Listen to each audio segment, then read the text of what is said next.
Alright guys, this is आशीष और आप देख रहे हो मेरा यूट्यूब चैनल, जहां आज हम बात करने वाले हैं महासंग्राम के 8वें भाग के रिव्यू की। जी हाँ, ये कॉमिक आ चुके हैं जिसे आप ऑनलाइन पढ़ सकते हैं, जैसे कि मैंने आपको बताया था अपने पिछले वीडियोज में। और अब हम करने वाले हैं इसका रिव्यू। तो ये कॉमिक कैसी है, देखो फर्स्ट लुक में जब मैंने इसको पढ़ना शुरू किया तो मुझे कॉमिक काफी इंटरेस्टिंग लगी। मेरे को जाना था कि आगे क्या होगा। जहां कहानी की थोड़ी बहुत हम बात करने वाले हैं, थोड़े स्पॉयलर्स भी हो सकते हैं, तो थोड़ा ध्यान रखना, वीडियो में स्पॉयलर्स हैं।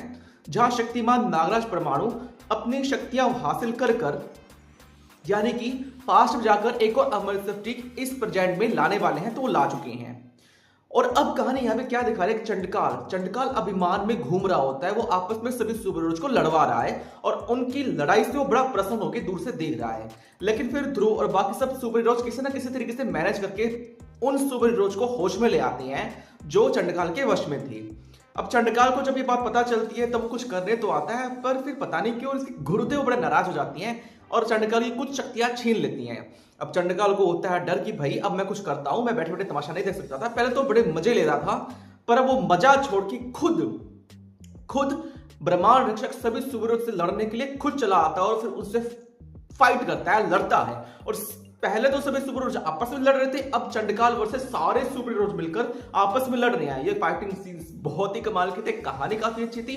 हर सुपर हीरोज को मौका दिया गया है, डोगा को, हमारे ध्रुव को, शक्ति को, तिरंगा को, इन सबको मौका दिया गया है। ऐसा नहीं कि कहानी ब्रह्मांड रक्षक है तो कुछ भी चल रहा है, नहीं, प्रॉपर तरीके से कहानी लिखी गई है, बनाई गई है, जो मुझे बड़ी अच्छी लगी। और फिर जब चंडकाल उन सबसे लड़ रहा होता है, फिर अचानक से इस कॉमिक का एंड आ जाता है और फिर कॉमिक खत्म हो जाती है। 50-40 पेज की अराउंड कहानी है जहां पे खत्म हो जाती है और हमें क्या देखने को मिलता है कि इसका 9वां भाग भी आएगा। कहानी खत्म होती है शक्तिमान नागराज और परमाणु के यहां प्रेजेंट डे में आने से, और अब आमना सामना होगा इन 3 सुपर हीरोज का चंडकाल से, और यही कहानी खत्म होती है। अब देखो कहानी का इंटरेस्ट तो यहीं से आना शुरू हो गया था, लेकिन कहानी खत्म हो गई। ओवरऑल देखा जाए तो इसके 8वें भाग में मुझे कुछ खास इतना खुश नहीं किया है कि मैं ज्यादा बोलूं कि हाँ ये तो बहुत ही अच्छी कॉमिक है। ठीक है, अच्छा है, लेकिन कहानी का असली मजा तब आना शुरू होगा जब ये 3 सुपर हीरोज आ चुके हैं चंडकाल को रोकने के लिए, तो इसका 9वां भाग काफी ज्यादा इंटरेस्टिंग आ सकता है।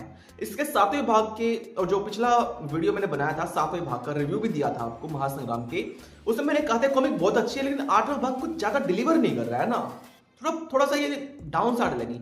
मैं मानता हूं कि आर्टिस्ट ने, राइटर ने काफी मेहनत की है, लेकिन इससे ज्यादा फैंस खुश नहीं हो पाएंगे इस कॉमिक से थोड़ा सा, क्योंकि ये कॉमिक शुरू होती है, एंड हो जाती है, बस। मैंने इस कॉमिक को पढ़ा तो है, अगर आप इसे ज्यादा ना पढ़कर थोड़ा बहुत भी पढ़ोगे ना, कुछ पेजेस को स्किप भी कर दोगे तो कोई खास फर्क पड़ता ही नहीं है। यहाँ पर हमें ज्यादा कहानी नहीं बताई गई है, एक्शंस और जो डायलॉग बाजी होती है वो बहुत सारे दिखाए गए हैं। तो कॉमिक, अगर आप फैन हो आरसी की और कॉमिक्स पढ़ना पसंद करते हो तो आपको बहुत पसंद आने वाली है। रेटिंग्स के मामले 5 में से 3 स्टार बिल्कुल डिजर्व करती है। लेकिन अगर आप कोई फैन नहीं हो, कॉमिक पढ़ने का मन कर रहा है, नए फैन हो, आए हो, अगर पढ़ने का मन किया है, बिल्कुल फ्रेश हो, टीनेजर हो, जेनजी हो, तो देखो उसमें आपको बहुत दिक्कत आएगी, क्योंकि 7 भाग अगर आप पिछले पढ़ चुके हो तो इसमें आपको कुछ नया ही नहीं मिलेगा और फिर आपको बोर लगेगा। और एक सबसे बड़ी प्रॉब्लम यह है कि आपने ये सब कुछ बहुत बार पढ़ रखा है यार, ये युद्ध, परम युद्ध, ये सब बहुत पढ़ चुके हो, तो इसमें कुछ नया नहीं मिल पाता है, तो इसलिए थोड़ा सा माइनस डाउनलोड लगता है। रेटिंग्स तो 5 में से 3 स्टार, बाकी आप लोगों के लिए बस ओके और ठीक ठाक से कॉमिक है। और अब इसका अगला भाग कब आने वाला है, महासंग्राम का 9वां भाग इस साल 2025 के जून के महीने तक आ सकता है, ऐसी संभावना है। अभी कहा तो जा रहा है कि जून तक आएगा, मे भी शायद थोड़ा वो डिले हो भी जाए। इस साल जून 2025 तक आने की इसके 9वें भाग की संभावना है। मेरी तरफ से अगर मैं बोलूं तो हाँ, मुझे कॉमिक एक हद तक एंटरटेन की है, मुझे मजा आया है, लेकिन स्टोरी वाइज यार थोड़ा और होना चाहिए था इसमें कुछ।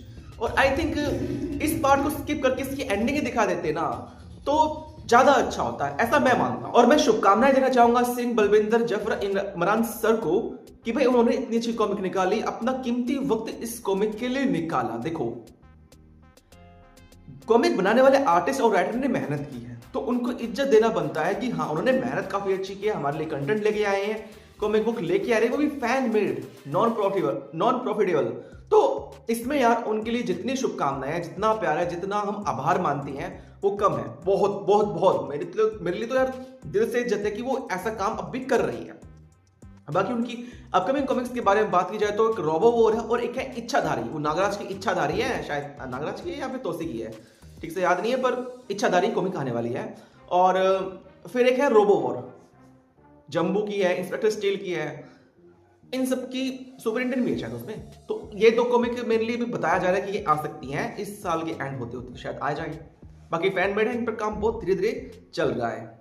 और हमेशा की तरह वही कलरिंग करना, एडिटिंग करना, आर्ट वर्क होना, वो सब देखो एक एवरेज ही है। फैन मेड है तो इतना चलता है, तो इसको थोड़ा सा नजरअंदाज करके हम कॉमिक को पढ़ें तो हाँ, अच्छी कॉमिक है। बाकी आज के इस वीडियो में इतना ही। मेरा नाम था आशीष और आप देख रहे थे मेरा यूट्यूब चैनल। मिलते हैं अगले वीडियो में।